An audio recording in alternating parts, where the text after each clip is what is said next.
Get at the full rebound, Durant. Incredible opportunity. Durant for three. It's good. Kevin Durant from downtown, and Golden State takes the lead.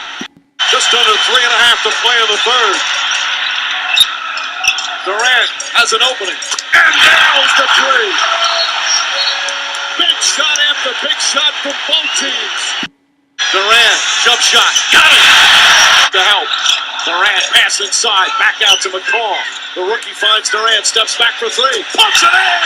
Kevin Durant again! Curry, Iguodala, Thompson, Durant agree. Inside, Durant! The Warriors are NBA champions again! What's going on, everybody? It's your boy Russ from the Russ Experience. Those clips are courtesy of ABC of your 2017 NBA champion Golden State Warriors. This is the NBA Finals wrap-up on the Russ Experience channel. And I'm just here to. I apologize. I'm coming to you a week late. Kind of busy with some things going on, but I'm here, and we're just gonna have a wrap-up of the NBA Finals and the NBA season. Let's congratulate the Warriors for winning the championship. They played well. Special kudos to Kevin Durant. He played fantastic. He won the MVP. Averaged 35 points, 8 rebounds, and 5 assists. He came out and was determined from the start. There was a lot of criticism about his move to the Warriors, leaving the Oklahoma City Thunder. He went to a team that he blew a 3-1 lead to last year, and count me as one of those people that really, I can't say I didn't like it, but I just didn't understand it. You had a team, you left a team that you went to that you had them up. You make a few moves, you could probably beat him that next year, but I guess he felt that he didn't think he was going to win a championship there. He wanted to make that move over to Golden State. When you make that move to Golden State, you're basically saying you have to win that championship the next year. And you have to be the reason that happens. You can't be riding shotgun for it. And Kevin Durant did that from the start. From the start of the finals, you could tell he wasn't playing around. He was really aggressive, played good defense, and he didn't stop from Game 1 to Game 5. He hit that pivotal shot in Game 3, as you heard in the clips leading up into the show. He just wasn't. He was assassin from the start, and I have to give him credit. No matter if you agree with the move or disagree with the move, his performance proved he was an all-time great. Not to say he wasn't a great before, but when you have those championship performances, it takes you a step above in the pantheon of great NBA players. So he deserves a lot of credit and deserves extra respect for what he did. I don't want to leave out Steph Curry. He had a good finals too.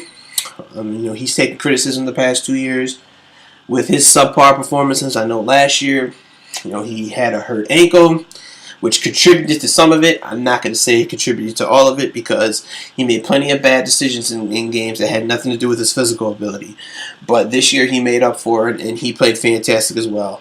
The team as a whole, they just got to give credit as a whole. They played fantastic team basketball. They played great defense on the Cavs, and they had a 16-1 record. I mean, you can make an argument that they're the greatest. They're one of the greatest teams of all time. That's not a discussion I feel like having right now. But with a 16-1 record, if you want to have that discussion, you can. They played very, very well. As far as the Cavaliers go, LeBron James averaged triple-double. I don't really have too much criticism about his play over the finals. I know a lot of people nitpicked his his Game 3 performance in the fourth quarter, especially when he was driving to the lane and instead of taking the shot, kicked the ball out to Kyle Korver in the corner. I didn't have a problem with it because that's a LeBron James type play. That's what he does. That's in his DNA. And Kyle Korver can make those shots. I can't remember. I think I heard the statistic. He's around 80%, somewhere around 85% of the corner. If he gets a wide open look, you take that shot, because if he hits that shot, more than likely they're going to win that game. So I don't have a problem with that decision, because that's who LeBron James is. He has that point guard mentality. So I'm not going to criticize that. I'm just not. They lost the game. I don't think, when I've seen the play a million times, I saw Kevin Durant closing in, and Kevin Durant could have altered the shot, possibly blocked it. It's a wide open man in the corner.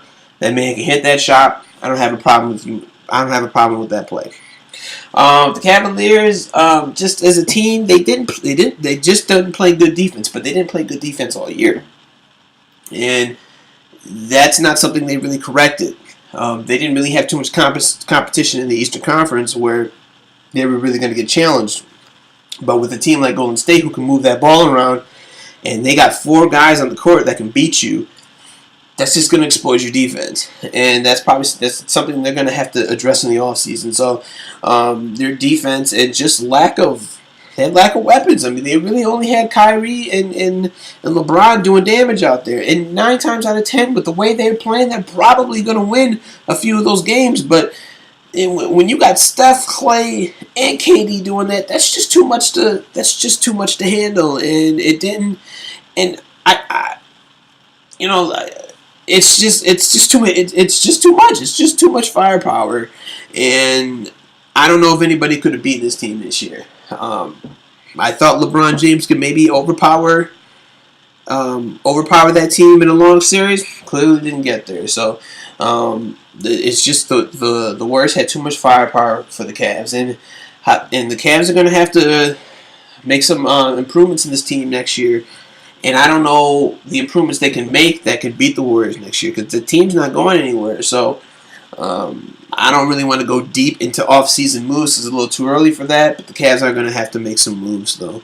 But I don't know any moves that they make are going to help them beat the Warriors next year. And just real quick, I've definitely seen a lot of Warriors fans, new Warriors fans lately, and I've been thinking to myself, how long have you been a Warriors fan? Now, I was born in 1982. So I'm 35 years old. I didn't really grow up with a lot of people being Warriors fans. And I don't think a lot of you guys did either, unless you grew up in the Bay Area, though, because the Warriors have been pretty crappy my whole life.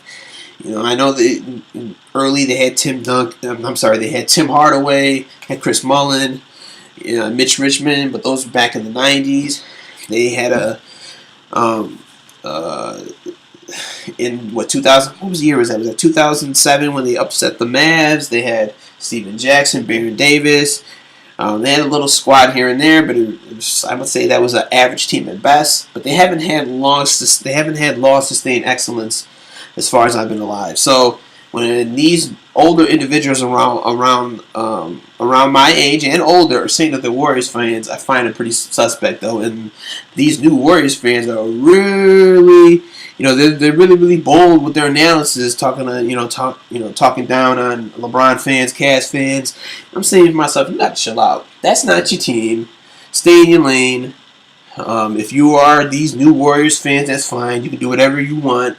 But fall back here, okay? Because if they get crappy 4 or 5 years down the road, I doubt you'll be a fan. So I can't stand bandwagon fans. It's one of my pet peeves. If you're one of these people who likes the bandwagon, that's fine.